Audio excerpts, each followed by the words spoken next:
Today's video, we're going to take a look at some lies that international students are being told. Now, in a lot of situations, universities hide actual costs. They're very deceptive about their marketing strategies. So in this video, we're going to break it all down and share some things that are not openly talked about, especially for international students. So if you come across something similar or have questions, have heard something from relatives or school friends or seniors, put that in the comment below so we can have an open discussion on this topic. The first one is we welcome international students. Diversity is a huge tool that so many colleges in the US play to their advantage. They say that international students are welcome, but at what cost? About 90% of the universities in the US are need aware, which means that the minute you say that you want aid, any type of financial aid, that is taken into consideration when giving you admission. Let's take New York University as an example. It's a very popular university among international students. In fact, over 21,000 students with a combination of undergrad and grad degrees actually study at NYU. But at the end of the day, it's need aware, and most students are expected to pay $83,000 and above per year just in tuition fee expenses alone. Similarly, other colleges such as Boston University, Ivy Leagues even like Cornell universities are all need aware. So while they accept and offer admission to international students, the price tag for that education comes at $60,000, $70,000, $80,000 and above in tuition fee per year that international students are expected to pay. So while this diversity and we welcome international students tag is advertised in a lot of these universities, at the same time, you also have to be willing to and capable to pay this huge tuition fee cost per year. The second lie is we have excellent career services. Now this one is a little tricky.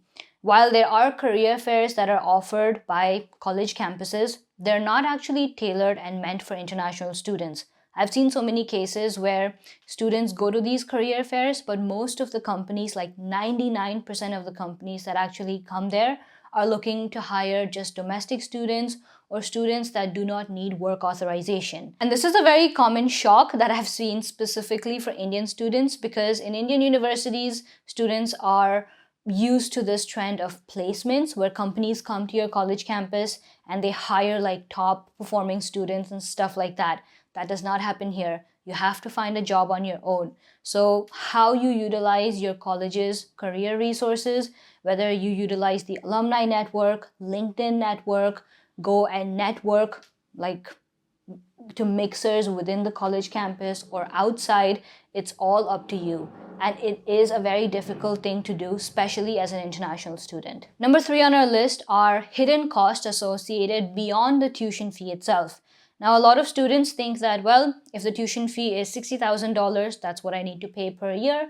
And then they multiply that by 4 if you're doing an undergrad degree, or multiply that by 2 if you're doing a master's. But that's far away from the truth. You can easily apply $20,000 to $25,000 each year above the tuition fee, and that's going to be your actual living costs.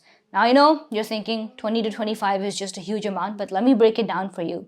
Think of your living expenses. If you're an undergrad student, for the first year, you have to live on college campus, which means dorm fees, which are very high.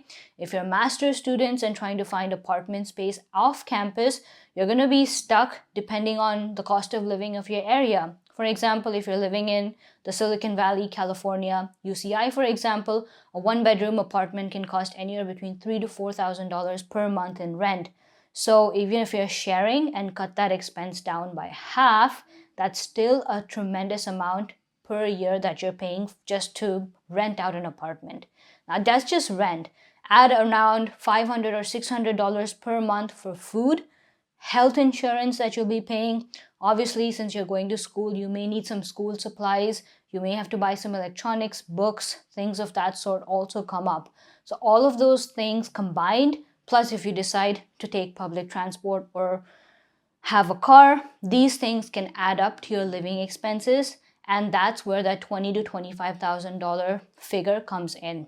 I also want to consider that for international students, you also need to consider that you'll be maybe flying home once every year to visit your family, and those flight costs can even add up.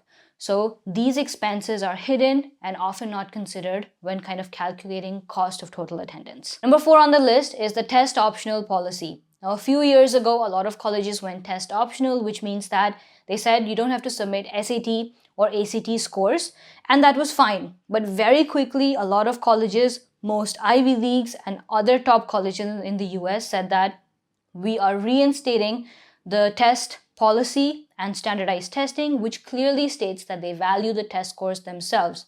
Another interesting thing is even those colleges that are still test optional, I've seen common data sets where the students that actually got admitted had submitted scores and they had good scores. So maybe like a more than 1500 SAT, greater than 33 ACT score, which shows that if you're submitting a good score, the chances of you getting admission are higher. Clearly, standardized test scores matter. So this test optional policy and whether you should submit a score or not, I will let you guys decide. Line number 5 is that you can fund a master's degree in the US as an international student with RA and TA-ships. This is completely far from the truth. Research assistantships and teaching assistantships, first of all, are very difficult to get. Most universities reserve these for PhD students. So whatever is left over, like 1 or 2 spots, are given to master's students. Imagine if you have a class of 100 students and 2 spots, how many students are going to be fighting for those positions? So typically, students then turn to on-campus jobs, which are per-hour jobs.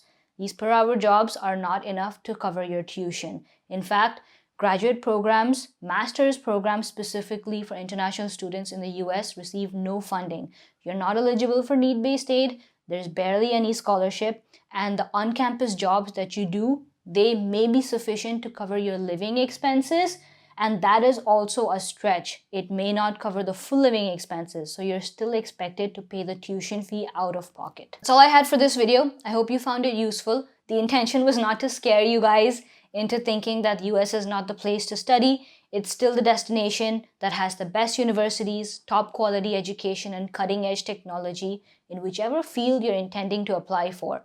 So don't get too overwhelmed. If you're looking to apply in the right way, I highly suggest checking out the Ivy League 101 course. The link is going to be in the description below.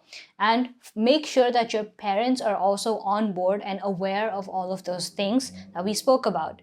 Now, if you have any other questions about potential myths or lies, put those in the comments below so we can talk about it and get everyone else informed too. If you're watching till this point, smash the like button, subscribe to the channel, and I'll see you guys in the next one. Bye.